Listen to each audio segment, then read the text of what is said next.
Welcome to another episode of Small Doses with Laura Sell. As you know, this season I have been focusing about my personal health journey. And I've covered a lot of topics. I've talked about all my diagnoses. Well, almost, because I got something I forgot about, and I'm going to share that with you today. But anyway, before we begin, remember to subscribe, like, and share any of my content with any of your friends and family. Post it on your social media. So before I begin, I'm going to put my disclaimer out there as I always do. I'm not a doctor and I don't play one on television, but I am sharing my personal journey with my personal diagnosis. And if nothing else happens, maybe you will leave here with some questions that you can ask your physicians and the people that help take care of you. So with that, I'm going to start talking about the thing I forgot to share with you. Well, it's actually two things. So a while back, I had been eating really poorly, and I started having problems that were similar to gout. I had the thing with my toe that was hurting. It's amazing how pain in a toe, if you got gout, you know what I'm talking about. How pain in one toe can just make your whole life completely miserable. You would think that's just one digit in a whole body of things. But that pain in my toe had my complete attention. So I think I posted about it on Facebook, and a couple of people who suffer with gout responded. And someone sent me a list of foods and stuff. So I Googled it and I looked up the things about gout. Well, typically with gout, you've got too much uric acid in your system. So I started looking up the foods that have uric acid. Now, I'm not going to sit here and give you that list because you got a Google machine. You're probably walking around with it in your hand right now, or you have a computer at your house. So anyway, I looked up the different foods that have the uric acid in beverages, and I cut that stuff out of my diet, and I increased my green food, and the problem with my toe went away. So I just kind of stayed away from some of those foods. But if I did eat them, I ate them sparingly. Okay. That's before I cleaned up my act completely. That's when I was still eating what I wanted to eat all the time. So anyway, but yeah, so yet again, another medical condition that can be addressed by just being willing to change what you're putting on the end of your fork. So the other thing I wanted to cover really quickly was about a year or so ago, I started having this stomach problem, and it was apparently similar to what people with gallbladder issues deal with. Once again, I posted, my stomach is doing this and I'm feeling this way and da da da. So a couple of people responded and said, "Oh, that sounds like what I have. I have gallbladder problems." So once again, I whipped out my trusty Google machine and I looked up gallbladder problems, and there was a list of foods associated with that. When I thought about it, I had not only just been eating those foods, I was gorging on those foods. I still grieving my mom, and I had some other personal things going on. So I turned to food, as most of us do. I wish we would stop referring to it as comfort food, because at the end of the day, you might not feel better from eating it. But anyway, I had been eating pizza with all the greasy cheese and all the sauce, and pasta with all the sauce. And I had been eating fried food, honey. If you named it was fried, and I was eating it, fried fish, uh, fried green tomatoes, fried okra, and all of it was deep fried, honey. I'm from Alabama. What? That's what we do, right? That's what I used to do. So I was eating that. So after I read this list of all of the foods that were associated with gallbladder problems, I cut those out, went back to my green leafy greens, my turnip greens, and my spinach and my salads. And in a week's time, no more tummy issues, none whatsoever. So all along this journey, I've been getting the message. I haven't always been paying attention. Sounds quite human to me, huh? That's what we do. We get the message, we pay attention for a little while, and then we go back and do what's comfortable. So basically, a lot of our illnesses are tied to food. It's the stuff that's on the end of our forks. And just a little research and a little reading, you might find that you might also have some issues that, if you haven't let it get too far and there's a lot of damage done, you might be able to turn some of these things around. So I'm going to stop talking about the illnesses and the food, because there's something else that's been pressing on my mind and pressing on my heart. So one of the reasons why I changed the way that I eat and the way that I live was to improve the quality of life. Most definitely, my quality of life was the first thing I thought about, because who wants to be sick? Who wants to be in the bed? Who wants to miss events because you don't feel well? I don't. I like going. I like doing things. I like having a good time. And when you're sick, you just can't. Which means I was affecting the lives of my friends, because, I like to go out with them and they like to go out with me, and I was missing events. I was cropping myself in pictures because I was missing things. Yes, I was. I did. I cropped myself into some pictures. But I also don't want to ruin the quality of life for my family, for my loved ones. I don't want them to have to alter their lives to come and take care of me. Now, don't get me wrong. I do wholeheartedly hope and believe that my husband and my children, if need be, will come to my rescue and come and see about me and come and take care of me as I would for them. That's what families do. But I don't want them to have to. Um, you know, if you're not well, the people that you love, they have to stop what they're doing. If you're in the hospital, they have to come and visit you. If you're sick at home in bed, they got to stop and go get food and things and bring to you. They got to go get your medicine. They may have to help you administer your medicine. It may still happen to me, but it won't be because I didn't try to live better and be better within my body. It is my intent to heal from inside out, and that's the journey that I'm on. Now, I'm not kicking rocks and throwing stones and dusting up nobody, because that's not the journey you're on. Because trust and believe, I haven't been on this journey very long. So who am I to judge somebody else? I'm just talking about Larcel. I'm not talking about anybody else. So, you know, I kind of almost feel like it's selfish of me, knowing what I know about eating and how it affects my body. I think it would be selfish of me to continue on a bad pattern and cause myself to become so ill that my family has to do those things for me. Um, so anyway, I don't want to be selfish and take up their lives because of things I can change. Now, there may be some things that happen to me that I have no control over. And like I said, I believe that my family would take care of me as I would for them. But things that I can have a little bit of control over, I'm going to do my level best to not make them have to stop their lives to take care of me. So, having said that, I have one more quick topic that I'm going to tackle. And before I get there, let me say right now, the next episode after this one is the final episode in this season. And you don't want to miss that one, because that's the final puzzle piece. It puts everything that I've told you together, okay? But anyway, back to the topic today. I want to talk about moving your body. I want to talk about exercise. Now, I've always enjoyed aerobic dancing type exercises. I kind of got into strength training for a while. I really like that, and I did yoga for a little while. And I really like that. So I've enjoyed exercise for a great many years. The last couple of years, as I've said in previous episodes, I was basically rendered sedentary, and I was miserable. I missed being with other people enjoying my exercise. I missed the times I exercised by myself.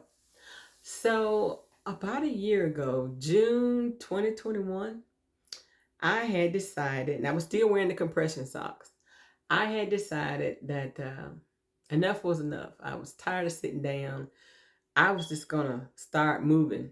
And if it took me forever to get where I wanted to be, it was just going to take me forever to get where I wanted to be. So what I did was I had a bank of a drawer full of Leslie Sansone walking home videos. I've been using her videos for years. I was introduced to them some years ago after I had been in a terrible car accident and I was trying to work my way back to fit, and a coworker told me about them. So of course I purchased them and fell in love because I'm not really an outdoor person. I'm an indoor kind of girl. So it works for me to walk with Leslie. No bugs in my house to be flying around like outside. But anyway, that's another story. So yeah, so I said, well, I'm gonna start. And whatever I can do, I'm gonna do. So I popped my little DVD in and I did about 5 minutes. And those swollen feet and legs said, yes, sis, that's it. So I did my 5 minutes. So for 3 days that week, I did 5 minutes. I celebrated those 5 minutes because that's 5 minutes I hadn't been getting. So the next week, I think I may have kept doing 5 minutes, and maybe by that third week, I could go a little bit further. I did about 10 minutes. So that was June of 2021. It is now November 2022, and I am walking 5 miles with Leslie Sansone. It's about an hour. I've just kept going. I kept adding 5 minutes, 10 minutes, 15 minutes until I could do, I think a mile was like 15 minutes. And I kept going till I could do 2 miles and 3 miles. And I just kept pushing and I kept going. And I started, with my dumbbells, and I was doing some strength training. After I would do my little bit of walking, I would do about the same amount of time with my dumbbells, my 3 pounders and my 5 pounders. And I built up to my 8 pounders.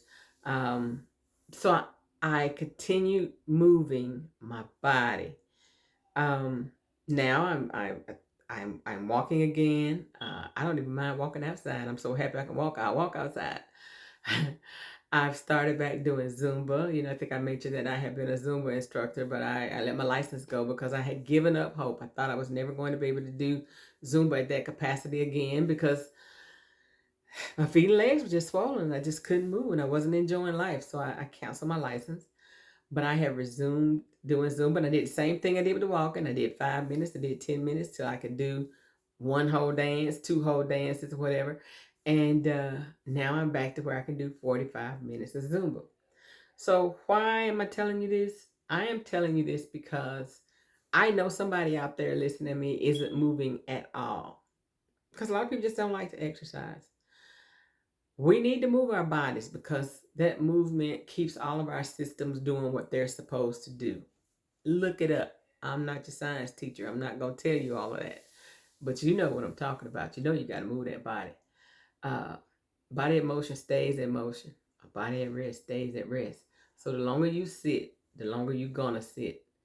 And you're sitting, so all the stuff in your organs, they're sitting too. Everything is just being still. That's not good. But the reason I'm telling you this is some of you have had experiences in the past where you show up at a gym and this excited instructor wants you to be the next Arnold Schwarzenegger immediately. They want you to be the next track runner immediately. No, doesn't have to happen that way. You do not have to go to the gym because what I have learned that I wish somebody had told me when I was 20 and 30 and 40 years old. People be talking about no pain, no gain. That's a lie. That's a lie. Because what I just tell you, I walked for 5 minutes. Now, the pain wasn't from the exercise. The pain was because I was already just in pain. My feet were swollen. So, yeah, no pain, no gain. Don't buy that. Do what you can do and stop. And do what you can do and stop. And do what you can do and stop. And then when you can add some more, add some more. And do what you can do and stop. And keep going on that pattern until you get where you're trying to go. You don't have to be a rock star. You don't have to be swimsuit ready in 3 months. Don't let people try to convince you that you have to do more than you have to do. Okay? So y'all see my clothes falling off, but that's because, that's what happens when you eat right and you lose weight. Your clothes too big. Ain't gonna buy none yet though. But anyway, I'm telling you, move your body. Move it as much as you can. Don't move it more than what's comfortable.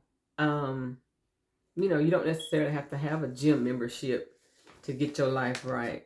So let me give you some tips. There's a lot of things you can do for exercise. It's on YouTube and it's free. Free. You ain't got to pay to get fit. You can walk outside your house for free. You can walk around the track for free. But if you're like me and you're an indoor girl, you don't even have to buy Leslie's DVDs like I bought years ago, because Leslie has so many of her walk at home exercises online. There are even other instructors. If you don't really want to do it with Leslie, she has licensed other people to do it. There are several people, even some men, who are doing walk at home. Um, Go on YouTube, type in walk at home, or type in Leslie Sansone, and you will find the walk at home videos. Maybe you are having a situation similar to mine. Your feet and legs are swollen, you can barely walk, it's painful. Maybe you need to do chair exercises. Guess what? It's on YouTube. Look it up. Type in chair exercises. You can get cardio sitting in your chair, because moving your arms, that makes the heart move. That's cardio. You know, you might be able to move your legs without standing up, putting weight on them. Yeah, you could do that sitting in a chair. Trust me, get a Fitbit and try it. Okay? Um, I actually taught some of that as a Zumba Gold instructor. I had a couple of clients who were chair bound, and they actually loved it. They enjoyed the music. It kind of got them excited. They couldn't stand and they couldn't walk on their own, but they could sit in that chair and do what everybody that was standing up can do. Okay? Um, what else? There's Zumba on YouTube. Yeah, Google it. Look it up. Go to YouTube. Type in Zumba. There's so many instructors all over the world who have put Zumba exercises on. Make yourself a playlist and save it on your YouTube account. What else? Yoga, strength training, all levels, high intensity, low intensity. It's on YouTube. You probably never thought about it because you really don't think about exercising because it's not your favorite thing to do. But give it a shot. Move that body. If you only move it for 5 minutes today and 5 minutes tomorrow, that's fine. And next week, if you add 2 or 3 minutes and 3, 4, 5 more minutes, that's fine. And then eventually you'll be able to do 15 minutes, and 30 minutes, and 45 minutes, and an hour. You got to move that body. Um, Strength training is really important for those of us who are in my age group. Probably, I would say 50 years old and up. Ladies, get you a little small set of dumbbells. But you know what? If you can't afford dumbbells or you don't want to spend money on dumbbells, you got some bottles of water. You got some little ones. You got some big ones. You can use bottles of water and start with that. And then maybe you'll be so inspired after you do those little bottles of water, you go get you some 2 pounders or 3 pound dumbbells you can use at home. You can use canned goods. You know, there are things in your house. You don't have to spend money to change your life. Not right away. Eventually, you might have to spend a little bit.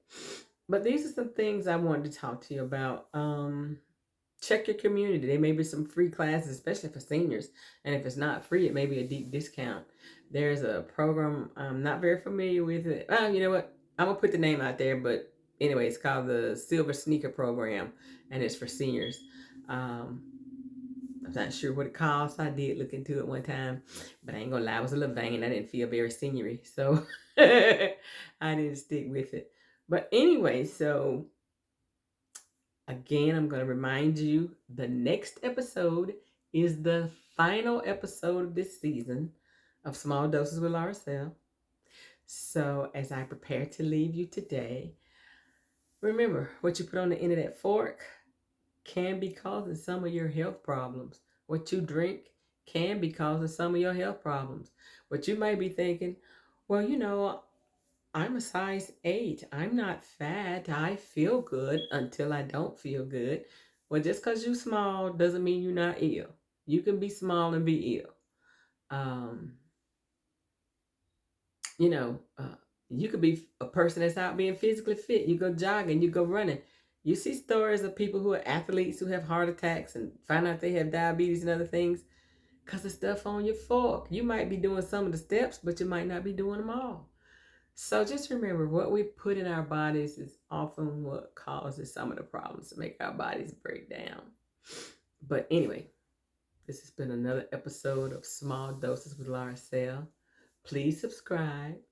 Please click like and click share. And especially share this with your friends that you know have health issues or your loved ones that you know have health issues. I do this because I care. I care so much. I don't want anybody else to ever have to suffer the illnesses, the pain, the misery, the sickness that I went through.